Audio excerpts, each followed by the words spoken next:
Olá pessoal, meu nome é Eduardo, seja bem-vindo ao canal. Nesse vídeo eu gostaria de apresentar para você o livro A Tradição Clássica, Influências Gregas e Romanas na Literatura Ocidental, de Gilbert Haig, publicado pela editora Sétimo Selo.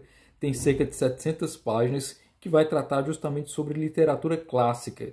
Aqui o autor ele vai passar, dentre as principais obras, especialmente na Europa, Itália, França, Inglaterra, que tiveram alguma influência ou elementos que lembrassem a cultura greco-romana. Então é uma obra muito interessante. Ele começa especialmente aí no início da Idade Média, falando sobre a queda do Império Romano, né, e a queda do período clássico, e depois as obras que foram surgindo, que tiveram, portanto, influência do pensamento greco-romano.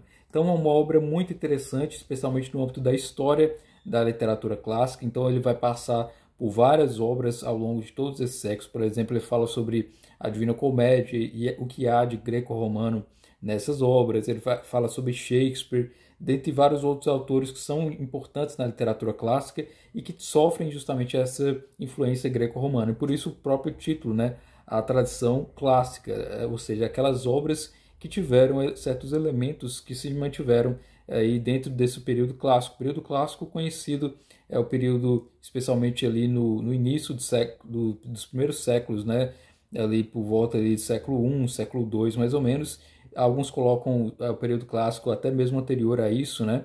Mas enfim, é esse período em que ocorreram várias obras, várias publicações, várias obras que eram realmente importantes dentro do mundo grego e também que tiveram influência especialmente entre os romanos, e com a expansão do Império Romano, essa forma de pensar, a forma de escrever dos gregos, né, passou a ser difundida também por quase toda a Europa conquistada pelos romanos. Então é uma obra muito interessante que vai fazer parte da sua biblioteca e vai servir como complemento, né?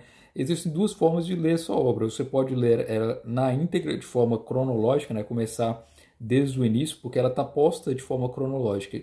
Você pode ler desde o início até o final, ou seja, vai começar do período mais antigo, especialmente ali no início da Idade Média, até o período mais recente em que ele vai tratar. Embora muitos autores aqui ele tratou de forma até mesmo superficial, né, porque é difícil tratar de toda a literatura dos últimos quase mil e tantos anos, né? Então ele tentou sintetizar da melhor forma possível e ele vai verificando elementos da literatura greco-romana nessas obras tão conhecidas. E ele fala sobre outros temas que são interessantes também, além de tratar desse aspecto histórico, né, de apresentando cada uma dessas obras. Ele fala de temas como, por exemplo, a tradução, né, especialmente no período do Renascimento. Ele tem um capítulo específico só para tratar sobre isso, Renascimento e tradução. Esse capítulo particularmente eu gostei bastante, porque é algo que ainda é pouco tratado, né, sobre as traduções e a sua importância na difusão da literatura clássica. E ele vai falar aqui, ó, a influência clássica flui para a literatura das nações modernas através de três canais principais: a tradução, a imitação e a emulação. Ou seja, você busca traduzir essas obras dos períodos antigos para o período atual através da atualização da linguagem moderna, né, colocando uma linguagem que seja compreensível às pessoas do nosso tempo, ou mesmo imitar esses grandes escritores, tentando fazer algo semelhante aqui na literatura mais recente, e a emulação também. Então é bem interessante. E ele vai falar sobre a tradução, quando surgiu as primeiras traduções das obras clássicas. Ele coloca a primeira tradução literária de uma língua para outra foi feita por volta de 250 a.C., quando o poeta, metade grego e metade latino, Lívio Andrônico, verteu a Odisseia de Homero para o latim, a fim de que fosse usada como texto de referência de poesia e mitologias gregas. Muito interessante, né? Ele vai falando sobre as outras traduções que são importantes do período posterior a esse, né? E especialmente a obras, por exemplo, no âmbito da história, ele vai colocar no âmbito da filosofia, no âmbito do teatro, ele vai falando sobre as importantes traduções também. Outro capítulo que eu acho que é muito interessante, que vale a pena ser lido nesse livro também, é esse aqui, a Batalha dos Livros. E essa Batalha dos Livros foi um grande debate entre os intelectuais, especialmente no século XVII, século XVIII e até mesmo alguns que colocam no século XIX, mas especialmente nesse período, né, século XVII, século XVIII, onde se debatia a importância das obras clássicas. E se essas obras clássicas no âmbito da literatura deveriam ser ou imitadas ou superadas? Qual é a relação desse escritor moderno em relação a esse escritor da antiguidade? E aí surgiram uma série de questionamentos, né? Vários questionamentos são os seguintes.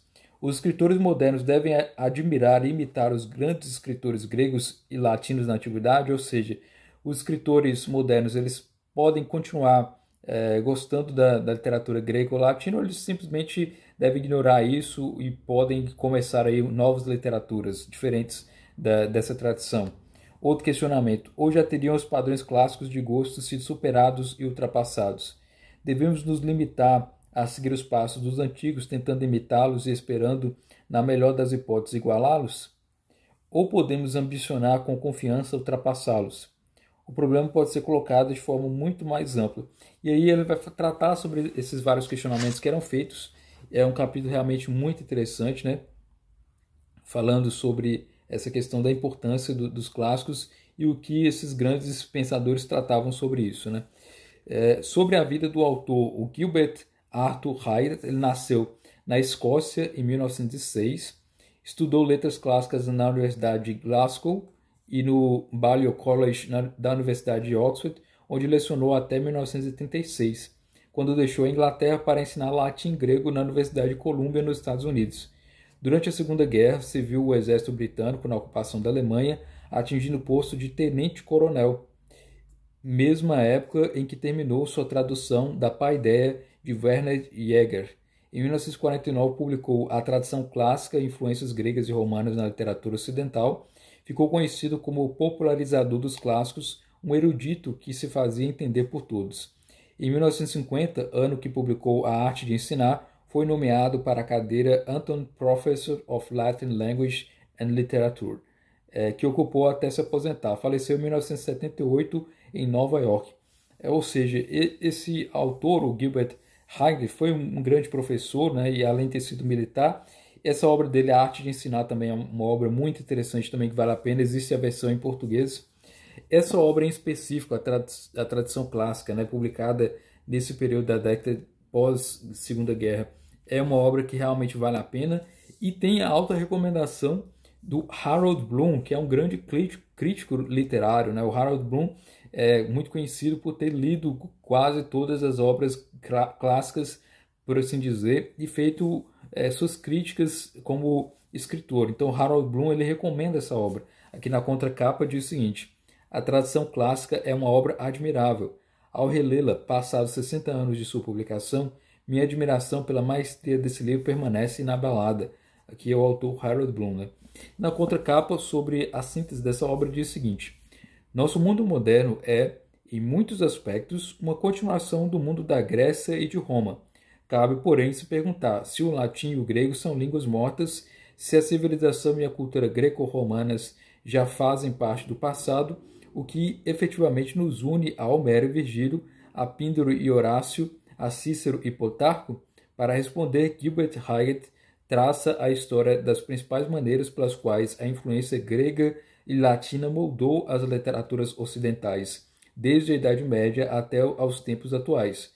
Embora escritas há muitos séculos, as tragédias, comédias e epopeias gregas, as obras de Dante, Petrarca, Boccaccio, Chaucer, Shakespeare e tantos outros, chegando aos poetas simbolistas e James Joyce, formam uma contínua corrente da melhor poesia e prosa escritas nos países ocidentais. Diretamente ou através de traduções, ainda transmitem sua mensagem, encantam, perturbam, comovem e fascinam os leitores. E todo livro em que se possam encontrar novos interesses e novas ideias está vivo. Compreender isso equivale a abrir um universo mais amplo para o nosso espírito.